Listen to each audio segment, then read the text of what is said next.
give you a little backstory first. My name is Ricky Henry, and my book, or the book that I'm here to sort of shamelessly promote, is called Monster Management Security Bureau of Cincinnati, MMSBC for short. Now, it's a Sentai story. Now, if you guys know what a Sentai story is, I hate to say it, but some people know it as like Ultraman, some people know it as Power Rangers. It's a group of 5 good-looking teenagers from all walks of life who kind of, they get the powers, they get the drum suits, the helmets, they go and they fight the big rubber-suited monsters. So, when I decided to come up with this story, I originally conceived this story as a film. And, I wrote the screenplay, in fact, just for nostalgic purposes. I brought the original screenplay with me today. It's about 200 pages. It's full of notes, full of concept art and stuff like that. But I really believed in the story. I thought it was really interesting because I used that Sentai story as sort of a metaphor for change. When I came up with the story, I was 24 years old. I had wasted a lot of money on college. I had 0 direction in my life. And, I thought, well, wouldn't it be interesting if this story sort of served as a metaphor for change in my personal life? And so I really believed in the story. I asked relatives, I asked investors, I asked as many people as I possibly could to help me see this film be realized. And the funny thing about it is that I didn't know what the hell I was doing. I wasted a lot of money, and in fact, the film never was completed. But I thought it was such a good story, and it was so depressing, I couldn't really talk about it for a while. I couldn't really pick up the script. Until I realized one day it hit me that I had really sort of done things backwards. It's like, why didn't I make the comic book first, and then let someone who knows what the hell they're doing turn it into a film? And so that's the story of my book. And like I said earlier, I gotta tell you, I'm running a little late, so I'm talking a little fast. But it's really great to be back amongst real comic book fans because the story was drawn in a manga style and a sort of anime style. Because I thought if it's a Sentai story, if we're doing the Power Rangers, Ultraman, fighting the giant rubber-suited monsters thing, that style would sort of lend itself best. So I thought, well, it makes the most sense to, go out to like anime conventions and things like that and try to get people to, interested in the book. Because you can think, logically, that people who go to anime conventions are into manga. And I'm finding that this is totally not the case. Anime convention runners are some of the worst, most hideous people in the world. And they're so, you're laughing, but it's true. They're so self-centered, and they're so self-important that I'm like, hey, okay, quick example. Anybody go to Schoettle in Northern Kentucky? Okay, you do. I was like, hey, Schoettle, I'm doing a manga that takes place in Cincinnati, in the city that your convention is going to be in. I'm sorry, we can't have that. I'm sorry, no, we don't want to. And I'm thinking, wow, this is really insane. This is like this is the most insane thing I've ever seen. And it's funny, the comic fans are the most genuine and best fans in the world. And regardless of what style my book is drawn in or where my book takes place, they're going to accept it for the story, for the artwork, and that means a ton to me. So it's awesome to be back. In front of comic fans, and I did my last. I think I did my last anime convention a couple of weeks ago. I was up in a little town called Wooster, Ohio. I don't know if you guys know where Wooster is, but there's not a whole lot in Wooster. I think the Best Western, where the convention was probably like the centerpiece of the town. It was in the Wooster paper. The con was, and so. And this is what I did. When I finished the book, I was just like, I'm just going to go down a list of places where I'm going to try to, have people let me do panels and show my book off and things like that. And that just happened to be one of them. And when they finally, I was like, wow, this is an anime con, they want me to be there. This is crazy. And then I go to their website, and it's like this sultry fox woman. And I'm like, oh my god, did I just sign up for a furry con? And I was like, oh my god, I think I did. And so I was really scared. And so they let me do a panel, and it wasn't a full-on furry con. But when I did my panel, I hope I didn't offend anybody, because I was trying to understand. I'm talking to people like I'm talking to you right now, but they've got these big mascot heads on, and they're just staring at me. I'm like, oh my god. And I was like, how do you become a furry? I was like, how do you wake up and decide, I'm going to put a fursuit on today? And at what age does that occur? That would be like me, going on 30 years old, sitting at my house, watching Disney's Robin Hood going, yeah, like that. I don't know, it's just really weird, but I don't know, hard people to relate to, but like I said, it's good to be back. To kind of dive in over a little bit to what my story's about, and to really why I believe in it, you know. The first thing that I was doing, even when I was writing the screenplay, was that I thought, you know, where do I begin? Because I wanted to do a Sentai story, A, because I thought it would be cool. I love the cheap effects that they use in those type of, you know, Ultraman and Power Rangers and stuff like that, so I thought it would just be a cool film. But I didn't know where to start the story. At one time, you know, it was always going to kind of take place in Cincinnati. I always envisioned like a giant cicada monster running through over the Rhine, you know, and so it was true. And so, you know, I thought, like, how does this guy even get the powers? And so in my drafts, I'm thinking, like, at one point he answers like an ad in City Beat, and then he just gets powers. And then I sat down, I was at the Barnes & Noble having coffee one day, and I was reading a book, just one of those general books about like where to start your story, how to write your screenplay, and things like that. And so the first line in that book was that you have to remember that the main character is always you. And that really spoke to me. So I started to think about like what I was going through at that time. You know, I was you know, in a lot of debt from student loans, and I was having a hard time finding a job. So I was like, well, why don't I just sort of channel that energy into my main character? You know, and I thought about it, and the more I think about it, and this sort of dawned on me as I was like making notes for this presentation, I thought to myself, like, you know, this is really cool because, you know, I'm so sick of like, because I love bonus features on DVDs, I love those almost more than the films itself, and I'm like so sick and tired of like Stan Lee and all these people coming out going like, everybody can relate to Spider-Man. And I'm like, that's bullshit, because like, you know, I mean, Spider-Man's like a super genius, right? Like he can, you know, create web fluid out of his house. I know we're supposed to suspend our disbelief, but I always had a hard time like relating to Spider-Man. Like he had a really hot girlfriend, something I did not have at the time. You know, and he was like this super genius where I was kind of like in a lot of debt. My credit sucks. Like if Peter Parker came out and was like, man, I can't like, you know, get a loan because my credit's bad, and you know, I can only date fat girls and stuff. Like, I would be like, yeah, I can relate to Peter Parker. He seems like a cool guy. In fact, I am more likely to relate to Batman, I think. See, I live in Over the Rhine, okay? In Cincinnati, you guys familiar with Over the Rhine, okay? That's the ghetto. Like, I am more likely to go insane and put on a cowl and beat someone's face in my backyard than I am to relate to Peter Parker. So, you know, my character is somebody that I think we can realistically relate to. Yeah, it's fantastic. He winds up donning a pair of red spandex and a helmet, and you know, goes on fighting people and things like that. But you know, it's something that I think people can kind of seriously relate to. And you know, there's obviously raises the question: why Cincinnati? Why do I want this book to take place in my hometown? And I wasn't really joking. I thought like, okay, well, I've got my characters established. You know, I know that it's gonna take place here.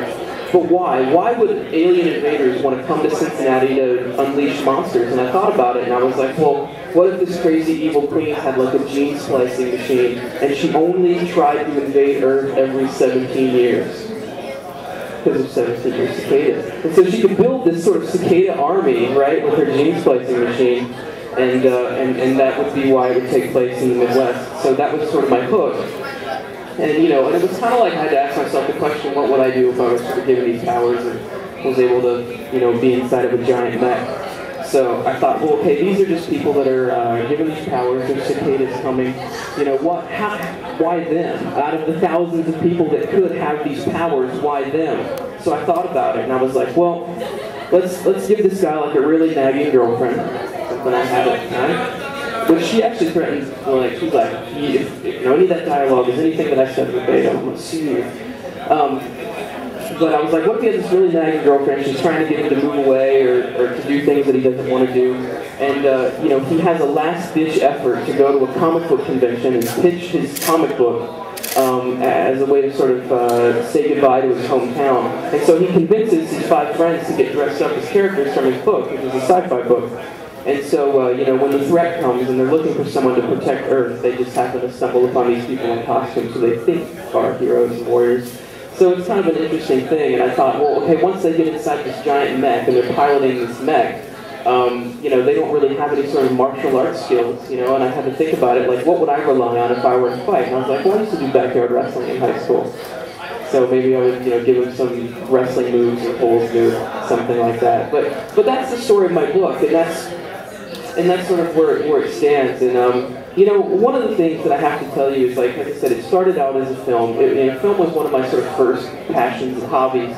And an interesting thing is, like, when I started making short films, I was looking to independent comic books for ideas and for inspiration, because I thought those stories were very raw and very real.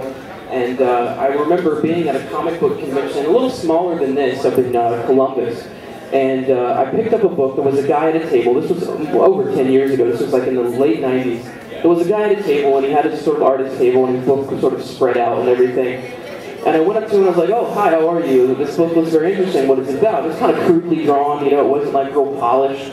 And he's like, "Well, you know, this is just kind of like a story about, like, you know, my journey, you know, going through my 20s and kind of what it's like and all that sort of stuff." And I was like, "That's really cool. I'd like to pick up your book." And I picked it up, and then I kind of let it sit for a little while, and then years later I picked it up. I was like, "I'd like to turn this into like a feature film. I think this would, or like a short film. I think that'd be really cool." And it was a book called At the Seams. And it was about this like love triangle, just a real sort of arty-farty kind of like, you know, independent comic book about, you know, romance and relationships and things like that. And I was like, I'm going to look up this guy's name, and I'm going to ask him if it's cool that, like, I make his comic book, his independent comic book, into a short film.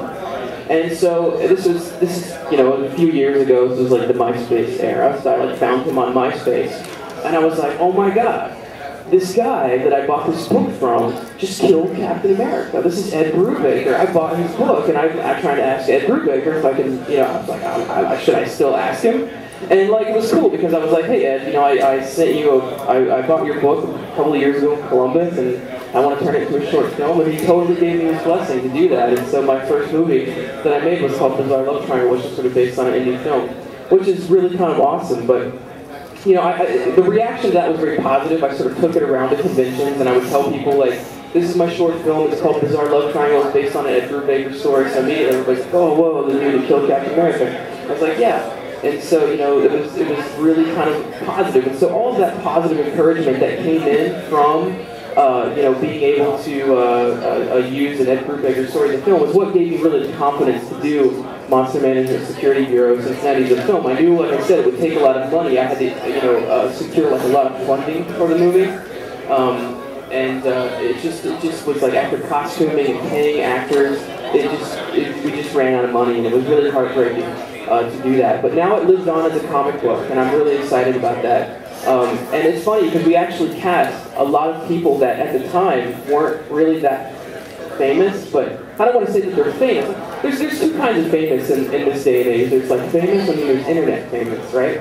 So like, one of the people that we cast originally in the MMSBC film, there was a character named Juan, who was kind of a wisecracking, sort of smart-ass character.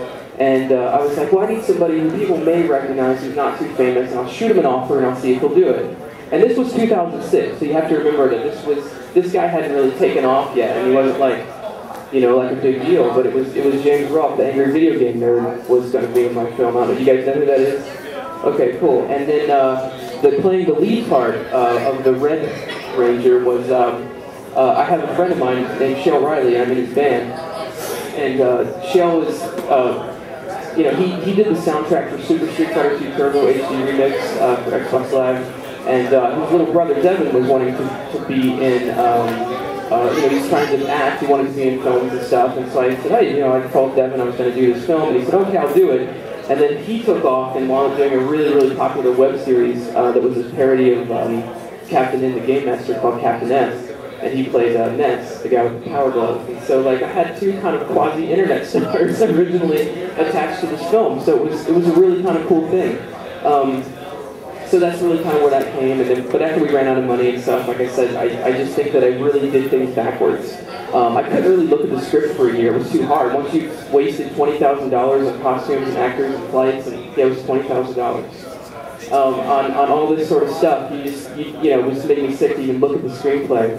But I took some time off, and I decided to I found my real calling, I guess, actually, was to be an educator, and I wound up taking a graphic design teaching job at a local college here in Cincinnati.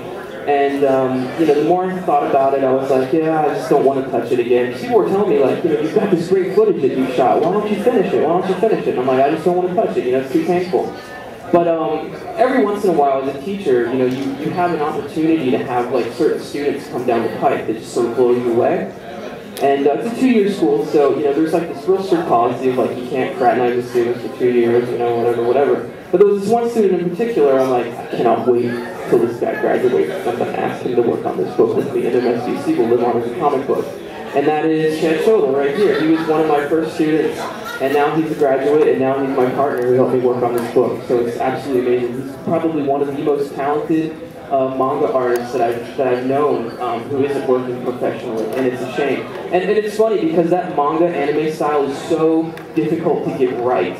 I mean, think about, how many times have you like browsed through DeviantArt, or you've seen the badges, especially me, I've seen the badges at anime cons that have the horrible looking anime art on it. You either nail it or you don't. And Chad nails it. And he's got his book here today too, which is called Ghosts in the Darkness. It's excellent. But you know, I really want to tell you, just kind of in closing, I've got about 10 minutes because I do want to take some questions.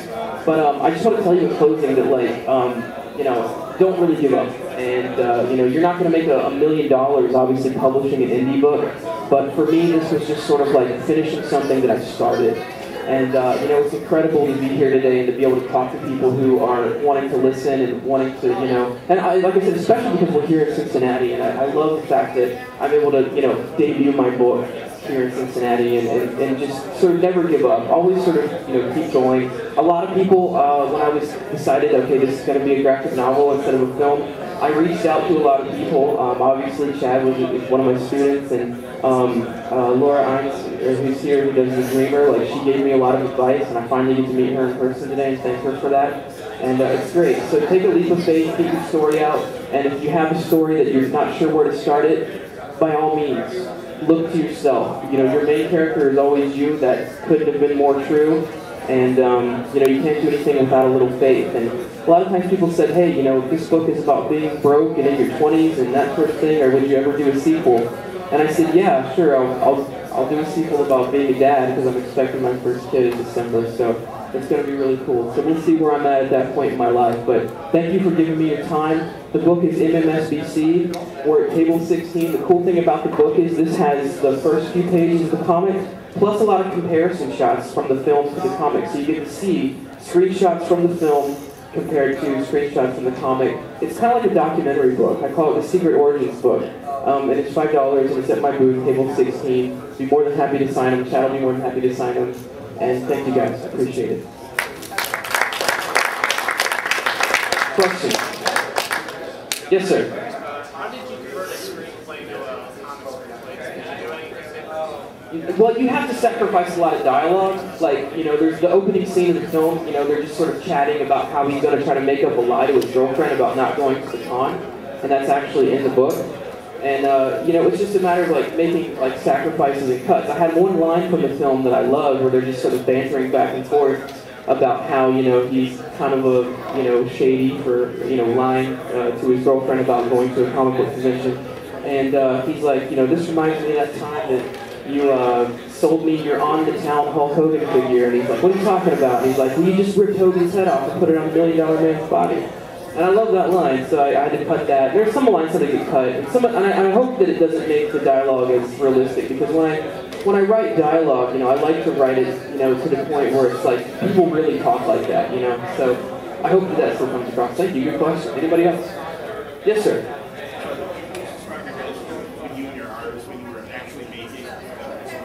Yeah, absolutely. The cool thing about this was, like, I had kind of loose leaf drawings and storyboards and character designs.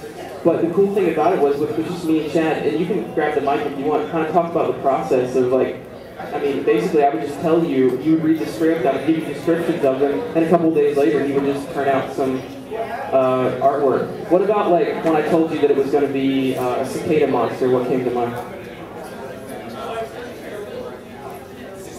It's working, I think so. Okay. Just scooting closer.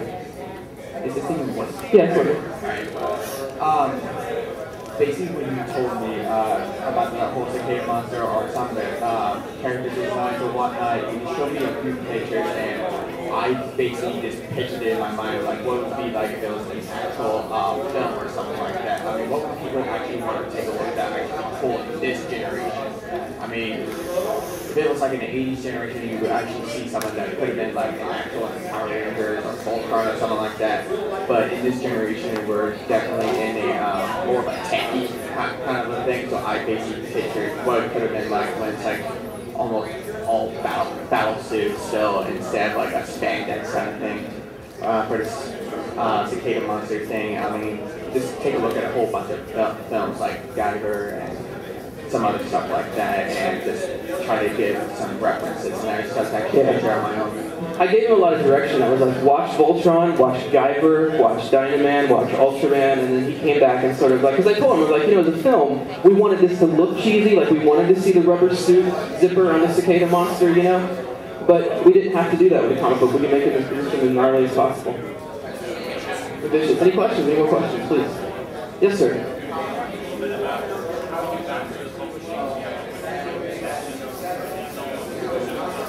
Yeah, it's self-published. So yeah, the steps that we took was like asking around a lot of people who had been self-publishers. Like I said, Laura Ironwood's here, does The Dreamer. I sent her an email and kind of asked her for some advice. It was just like asking some advice. And he was working on a book before this, and basically there were a lot of really great resources out there, like Kablam, who will publish your book very cheap.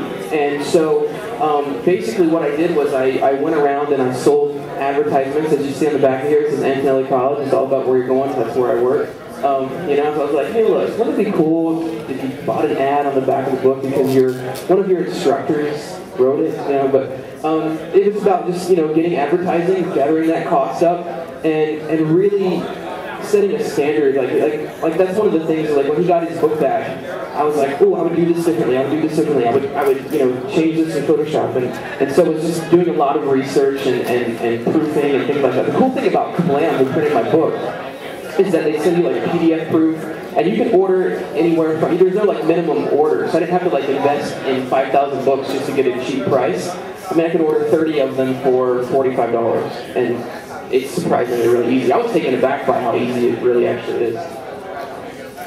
Anyone else? Yes, sir. My budget? Well, my budget was basically like whatever that I could sell in advertising. I think I wound up making about $1,000 in advertising, so I said, well, okay, cool, I'm going to order $1,000 worth of books, and cross my fingers that people want to buy them. But as far as like budget goes, I mean, like we're pretty thrifty. Like one of my students came and they said, because Chad was visiting me in the office the other day, and one of my students came and they're like, where do you get those comic panel pages? And Chad's like, Big Lots. You know, so it's like totally good. It's not that bad. Anybody else? Any questions for the artist? Cool. Well, thank you again very, very, very, very much for allowing me to talk to you and tell you about the story. If you hear about anybody on the news who's running around over the Rhine in a Batman costume, not me. Thank you.